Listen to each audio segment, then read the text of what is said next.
Hello and welcome to Blockchain Gaming World, episode 78. I'm your host, John Jordan, and I've been waiting for this one for a long time, 78 episodes. And I'm happy this week to be talking to Rudy Koch from Mythical Games. So Mythical Games is the company behind the much anticipated, at least by me, Blankos Block Party. How's it going, Rudy? It's going great. Thanks for having me, John. Well, yes, good. I've been looking forward to this for again a year now. But I'm Me too. I mean, we've crossed paths so many times, and yet we have failed to land it. So here we are together, finally, at long last. I'm going to contain myself for another few minutes because before we head into the world of Blankos, fun and exciting as that is, let's get a bit of a view of you. Rudy, so you've been around in the games industry for a fairly long time, and I think got the blockchain bug, probably earlier than me. But can you give us like your career in a nutshell? The game side, how the blockchain stuff came in, how it combined into this lovely synergy. Yeah. So I started my career out at on a game called Club Penguin at Disney, which was back in the day a pioneer in free to play. I've always been attracted to sort of or drawn to the innovative edge of the industry. And I really enjoyed sort of pushing some of the boundaries around these, the free to play economic paradigms, which is now the standard in games. Everybody's doing it. And so from there, I went on to work on Call of Duty. I was at Activision for 6 years. I shipped 5 Call of Duty games. This was more as a fan, just wanting to be part of a brand that I was really into. And then from there, I went and worked on World of Warcraft for a couple of years. Again, as a fan of Blizzard and the stuff that they did, it was awesome being part of the World of Warcraft development team. And then while I was at Blizzard, I stumbled into the crazy world of blockchain and all of those feelings of being back in the early days of free to play came rushing in, and I got really excited about some of the paradigms that blockchain was introducing, and so that was the beginning of Mythical. And it was interesting that Mythical, people coming from various different directions. Obviously, Activision Blizzard is a fairly large company, but it seemed interesting that certainly you and John Linden, who two of the not the only ones, but two of the principal co-founders, but both were in Blizzard. Did you know each other at that point? Was there synergies there, or were you both coming to the same conclusions, kind of independently? Yeah, it's really funny. I mean, John and I did work together for a number of years at Call of Duty. We ran one of the studios, the Call of Duty studios at Activision. He was the studio head. And from there, I went to Blizzard and worked on World of Warcraft. He went and sold one of his companies to Niantic. And then around that time, I was looking at blockchain, and the first person I thought to call was John. I thought, if anyone's seen, because when you see, and I'm sure you experienced this, when you take a look at blockchain, you start to wrap your head around it. You're going, "Wow, is this real?" I had to do a gut check, and so I called John and I said, "Hey, are you seeing this?" And he's like, "Let's talk." And so that's how it all started. He was paying attention to it. I was paying attention to it, and the timing just worked out great. And I would say, the same goes for the rest of the team. And we have an incredibly stacked team that come from deep background in traditional games, and I feel very fortunate to be working alongside all these people, and the timing of everyone being available to jump on this has been amazing. And I think it is interesting that Mythical, particularly around the time you guys kind of announced and formed, kind of 2018, you were by far and away the most experienced team in terms of having worked on Call of Duty, World of Warcraft, some of these massive games, inventing kind of AAA as a kind of a status. Whereas, even now, while we have some more traditional games companies getting into blockchain, it's still, I think, a kind of a full of great enthusiasts, full of people really pushing boundaries, but not a lot of experienced people certainly with experience of just finishing product and putting out high quality products. I think that's why you guys have always been a bit of a kind of a poster child for where things are going. Before I'm going to hold back for another minute or so. I mean, have you been surprised how slow the traditional game space, and in some cases how anti-blockchain they've been, or is that just the way big companies work? I think it's yes, multifaceted. I think I'm surprised, quite honestly, by how early we're in this space. Blockchain is still a very in many ways, I would say, an experimental tech. It's a very it's a very raw technology. When back in the day when mobile and app store became um, uh, the big new thing, there was a lot of infrastructure already around it, a lot of support. There was development portals and the Apple developer program and the App Store and all of this support to get in and for people to build apps. With blockchain, it's very raw. I mean, it's just a blockchain tech, and the entire ecosystem we're in the middle of building all of that. I mean, when we look at when we got into space and started to look at, okay, what kind of support is there? You're used to going into sort of these mature development environments like the consoles, for example, where there's libraries and open source this and that to be able to tap into an infrastructure to be able to lean on. There's really none of that. We're at the beginning of it all. So I'm not surprised that there hasn't been a lot of uptake, because there's just not a lot of support for big developers to get into. And at the same time, I think that's what we get excited about, because we're in with our experience this early. We get to be the ones to define that and start setting up that infrastructure and creating a path for bigger companies to come in. Good. Well, I can contain myself no longer. Let's get on to Blankos. So kind of Mythical. When you announced, the company, and I think very shortly afterwards, if not at the same time, this game Blankos Block Party, and you guys raised a lot of funding. You could have done anything you wanted. Tell us a bit about Blankos Block Party and why that kind of the vision is a very strong one. How that kind of coalesced for what you wanted to do in a game, and particularly a blockchain game. Yeah. So for us, we quickly, as we were looking at the blockchain space, as I've mentioned already, it's been a very experimental space. It's still a lot of work to be done for it to be mass market and accessible by the millions of gamers that we're used to catering to. And so when we got into space, what we wanted to do was bring in our sensibilities as mass market game developers with deep experience in building games that engage millions of players. And so we wanted to look at blockchain through that lens. And in fact, that's a core piece of our sort of vision at Mythical, is that, we want to drive mass adoption of blockchain, but we do it by looking at blockchain through that lens of mass market games and what we know best. And the thing that's great about our team is that with the experience we have, we can get to work right away and build that game that we envision, a game that appeals to mass market, that has blockchain in it, that we can start introducing these new paradigms in a way that's digestible.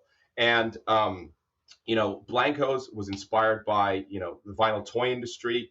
The reason we landed on that was because the paradigms that we were seeing in blockchain around collectability and scarcity, we were trying to find something that really fit those paradigms, or clicked really well with those paradigms. And those paradigms are things that exist in the physical vinyl toy world. And so we just felt like vinyl toys was a really great fit. And so what we wanted to do was build a mass market game. We got excited about some of the experiences we could create with blockchain, and we wanted to create a mass market game where we could put those new experiences in front of a large audience. And it is interesting. I think that was when you announced that, was people were doing different things with blockchain. I think the kind of trend is moving much more, has moved much more to having the core element being collectibles, and then you do other things with them, and that being important, but not as important as the fact you're creating this very kind of key vision around collectibles. So let's focus on the Blankos. So Blankos are these little kind of vinyl, they're digital, obviously they're online, but they look like vinyl toys. Why do you think they have the ability to be able to kind of capture people's attention? So vinyl toys, again, like I said, what we got excited about was just some of the paradigms in blockchain mirror the paradigms we see in the physical vinyl toy world. When we're building a game from the ground up to support, collectability, player-to-player transactions, secondary markets, community-driven marketplaces, some of these things that we've seen blockchain do so well. What we thought was that vinyl toys really fit that, because if you look at our world and what we've created here, what we've done is we've created two silhouettes. If you look at the designs, there's two different heads shapes that you can get. And then we gave them out to artists. We've announced a bunch of collaborations with world famous vinyl toy artists, and we've given those silhouettes out to them and said, hey, you do your version of this. And what we've gotten back is an incredible variety of different styles and looks. And that was an important aspect of what we're trying to do here, because what you think is cool is going to be different than what I think is cool. And perceived value is something that plays is a big factor in what people decide to buy. So it was important to create something that had a large amount of variety, or potential for variety. And it was important to design something where there was a bit of a chase, that I want to fill out a collection. I want to, collect all the designs from this artist, or from that season, or from whatever, this event, and the vinyl toy concept allows us to lean into that. And as a result, we're building this world where these paradigms like community-driven marketplaces, collectability of NFTs, and the ability to be able to sell them to other people is something we're fostering from the ground up, and we're able to do because we're able to offer such a wide variety of flavors. Mm.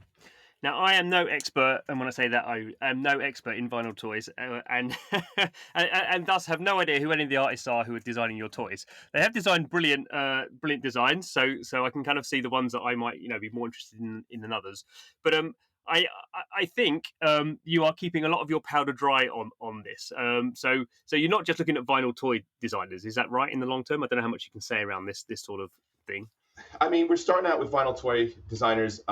They've gotten, in particular, they've become extremely excited about what we're doing. I mean, one of the things that smart contracts and blockchain allows us to do is to create rules around items. When we tokenize items and create NFTs out of them, put them on the blockchain, we can set rules around them.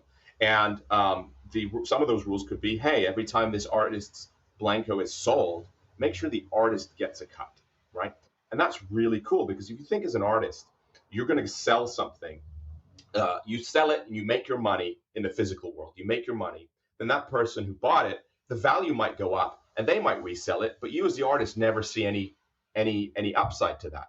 Whereas blockchain changes that. You can sell your item, and if your art becomes super valuable, you're going to get a kickback every time it's resold over and over and over again. And so this has become like an incredibly exciting distribution model for artists. Then they're really excited to pile on, and it also fits really well with vinyl toys. Artists and vinyl toys just go together so well. But it doesn't end there. This is where we're starting to prove out the ecosystem. We believe brands. We've seen a huge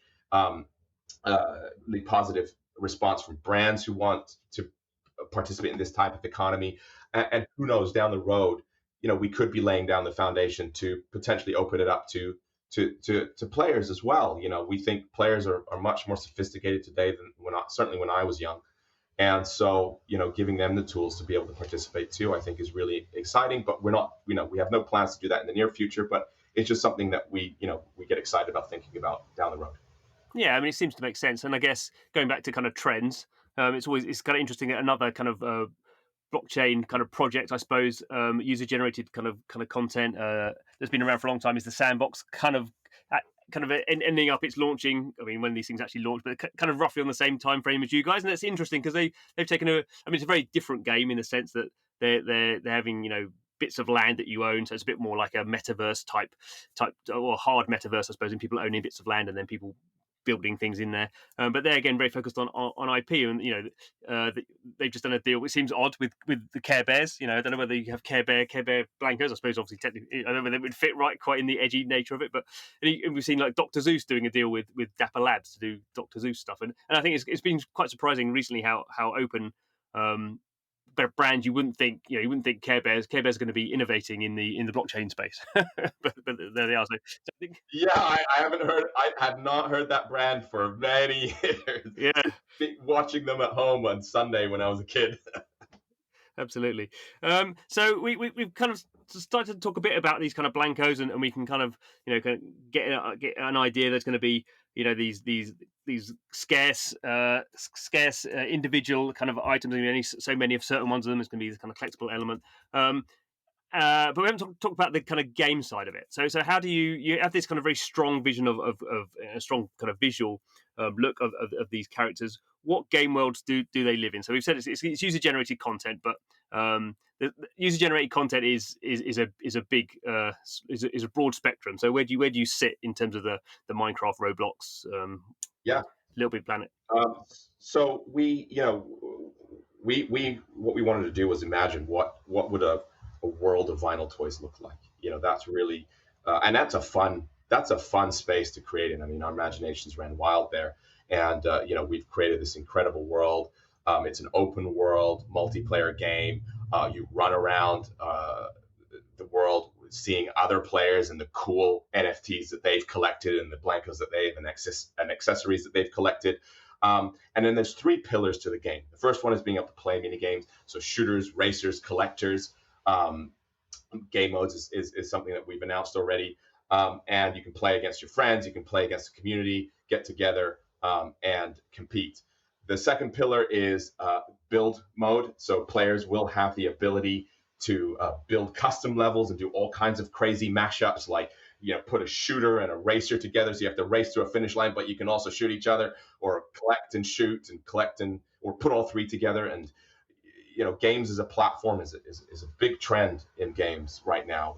Players are spending an incredible amount of time in the digital world, and with games, as you mentioned, like Minecraft, have sort of created this new generation of gamers who are very comfortable in games where you get an incredible amount of control over customizing your experience. What I love about the whole concept too, of being able to build your own levels, is that players we've seen in multiplayer games, they do things that we would have never expected. They create experiences we would have never expected or planned for. And what that allows is for a constant, steady stream of new experiences for players to come and engage with, that other players are creating for them. So that is I think, a really exciting piece of what we're doing with the game, and one that I'm excited to see sort of how it plays out.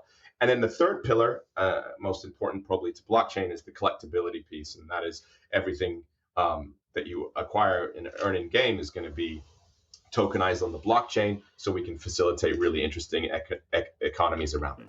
So excellent. So one interesting thing, and it's not just the kind of the Mythical and Blankos were announced as being blockchain projects, but since then, and even then, the kind of outward facing marketing around what you guys are doing has been fairly light on the blockchain. I mean, your job title, I did check, was VP Blockchain and Marketplace.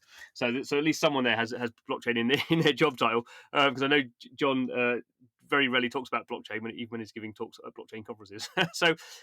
And I think one of the things that stood out, that there has been something that you've always had there. It's always kind of stood out when other games have potentially been a bit more kind of trying to sell themselves to some degree on blockchain. You've always been that's the technology we're using, but it's not something we want to go bigger than the current market. So Right. what can you say about how you're gonna I guess onboarding is a bit kind of cliched and tedious, but it doesn't have to be that obviously not creating a MetaMask wallet to log in. But how are you thinking about basically?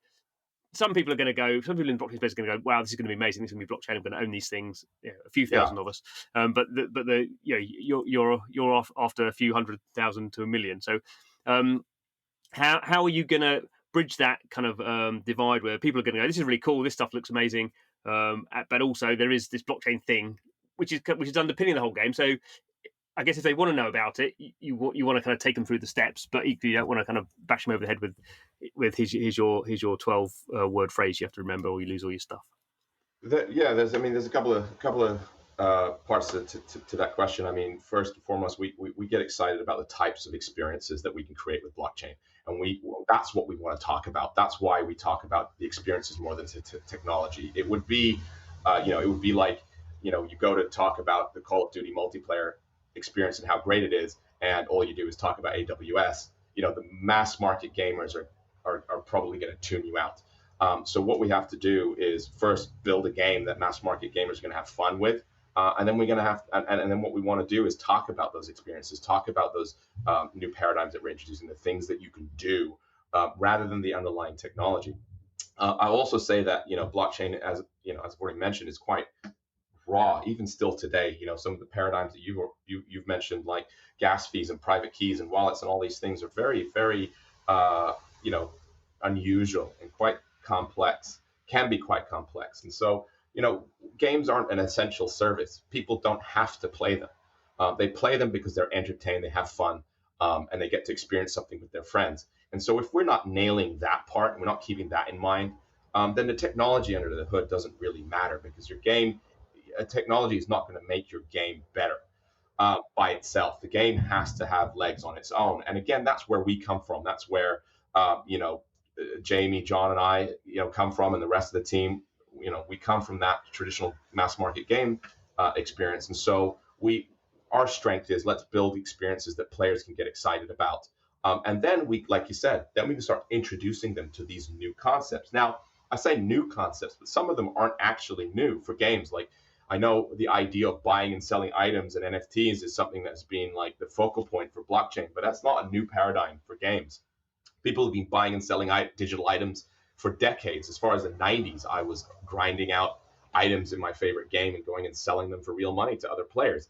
And they were known as gray markets. And, as someone who worked on World of Warcraft, I got to see firsthand just how enormous those gray markets were. And so what we see is that blockchain is actually a natural sort of evolutionary step. It's allowing us to do something that already happens, but much more efficiently and securely. And so I think it's not, we were able to make that connection extremely quickly. When I was at Blizzard and I saw blockchain and I saw what was going on, it was very easy to make that connection because a lot of these paradigms existed already. And so for us, we think that, we're taking that approach of looking at blockchain through mass market lens and making sure that we're not sort of smashing people over the head with complex concepts. But at the same time, we think some of the experiences that blockchain allows are things that people are already doing. So I think it's going to be an exciting thing to introduce. I think people will get it. Right. Having just asked you that question, I'm now going to ask you a technical question about blockchain. Yeah. Just because I want to know, and I think probably the people listening to this podcast are not your mass market people. They're probably a fairly niche market. So it was all. I think when you first announced the game, you said you were using the iOS IO SDK. There may have been some evolved since then. But can you just talk, not in too much detail, but just give us an overview of how you've actually approached the kind of blockchain side of it? Because obviously what you're trying to do is you're trying to make it very clean and easy for people and take away all the horrible, nasty friction that we have at the moment, but obviously still have a secure, high throughput blockchain that's actually going to make sure the lovely NFTs are kept in the wallets and transferred when they should be. Absolutely. So we're building on EOS.io. We struggled a lot early on with the concepts around gas fees and wallets and private keys. The idea that if you lose your private key, you're losing your entire inventory. I thought, man, if that were to happen to me in a game, I would probably never play that game again. So we struggled with those concepts. How do we introduce those into the game? How do we introduce those to players? And what we found was that EOS.io allowed us to separate that a little bit. They allow you to delegate fees, so we don't have to push fees to the player. Instead, we can take those fees on, and the player doesn't have to worry about paying every time they want to make a move or transfer an item or do something in the game. And these were things that we saw as like huge barriers and huge friction in the experimental games that we were seeing in blockchain and on Ethereum. So, for us, EOS.io was the right step in terms of being able to build the type of experience we wanted to build. That's why we picked EOS.io. We're building on a private chain to begin with because the numbers that we're expecting to be hit with, we wanted something that we had control over scaling up. Really important to maintain a great first impression for players coming in the door. But we believe in public chains. We believe in true ownership. We believe in all of these concepts that blockchain is bringing, and we intend to get there. We're already working on ways to introduce these things more and more. But we're starting again from a place of like, how do we make sure that we win over the mass market first? Yeah, and it's probably not doing exactly the same as you, but another kind of an analogy is Wax, which is using exactly the same EOS.io. custom blockchain. I think there's a public blockchain, I think, but just the onboarding on that chain is just email password, very very easy, and so kind of good from that point of view. Good. We've kind of covered a lot of stuff off, but now there's actually the reason we're doing this podcast now, as opposed to a few months ago, is actually you're announcing stuff. So, what can you tell us about kind of stuff that's happening and timeframes around the stuff that is happening? Yeah, absolutely. I mean, man, I mean, we are so excited to get this game in front of players. I mean, we've been working on it for so long. It was really important for us to get it right. You know, the responses that we got back from the community every time we showed something was so incredibly positive that we felt the pressure of, you know, you've got to get this right. We've got to make it a great game. You know, even in sort of early announcements that we've seen this year in June, when we went out the door with a new trailer, you know, we were amazed to see the mass market world and the crypto gamers come together in our Discord and get excited about the same game. Wow, what a cool thing. So it's been a long time coming. We're really excited.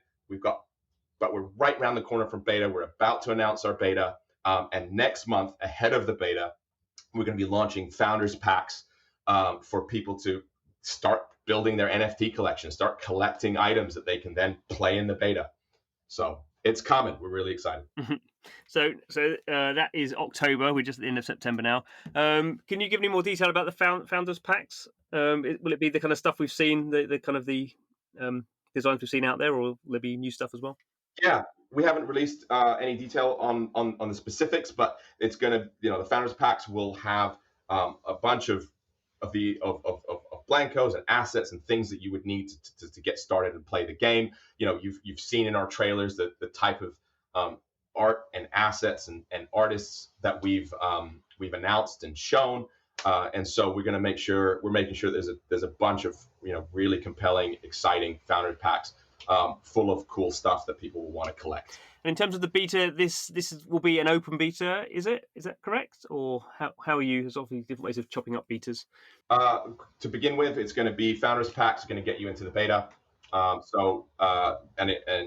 founders packs will be limited time, will be available for limited time, but they do get you into the beta. So that will be the first step, and then from there, you know, no details, but we will plan to open it up at some point.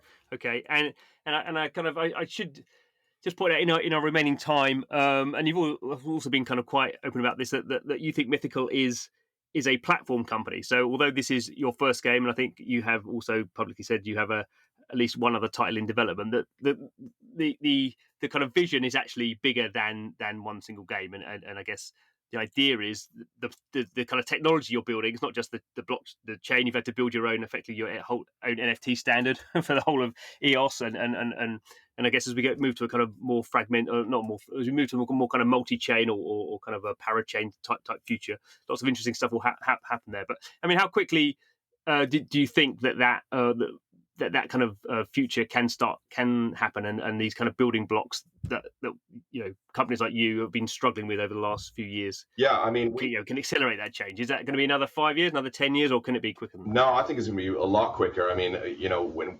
we've been in the games industry, you know, our leadership has been in the games industry for a while. We have incredible relationships in the industry. We've been able to get a lot of what we're doing in front of companies out there, and we're getting, you know, an incredible amount of excitement about these kind of concepts. And the fact that we're, again, as I've said, we've been in so early, and being able to lay down the foundation and build the technology required to do these things, you know, that is a massive part of our business.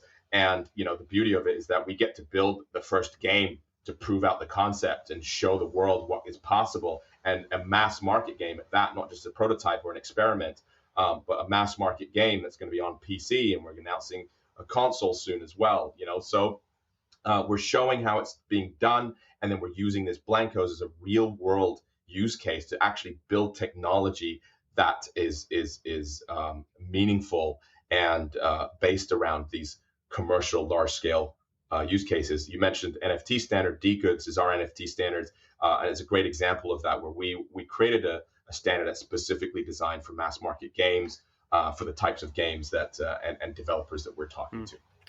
Excellent. That was a brilliant way to end.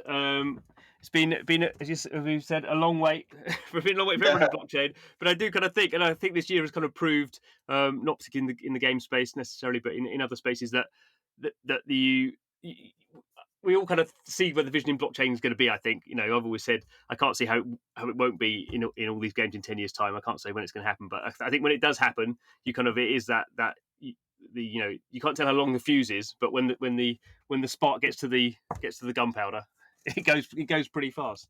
Absolutely, we believe. Cool, lovely. Thank you very much, Rudy, for your time. I'm sure we shall get you back on again in a few months' time when things have exploded and gone to the moon, or whatever metaphor we're going to use. I would love that. Yeah, thanks for having me. I mean, it's great to finally connect and do this together. Good, lovely, and thanks to you, listeners, for listening. Every week we are talking to the people who are building this great new part of the games business, this new way to build communities and interact and create value and share it around. So I hope you find it as fascinating as I do. That's why I do the podcast. If you have any comments, you can find me on Twitter at blockchain GMG. If you like the podcast, why don't you give us a review? And if you haven't subscribed, please do. We're available through all the usual podcast channels, and come back next week to see who we're talking to about blockchain games then. Thanks for listening. Oh, forgot my thing. Got so excited.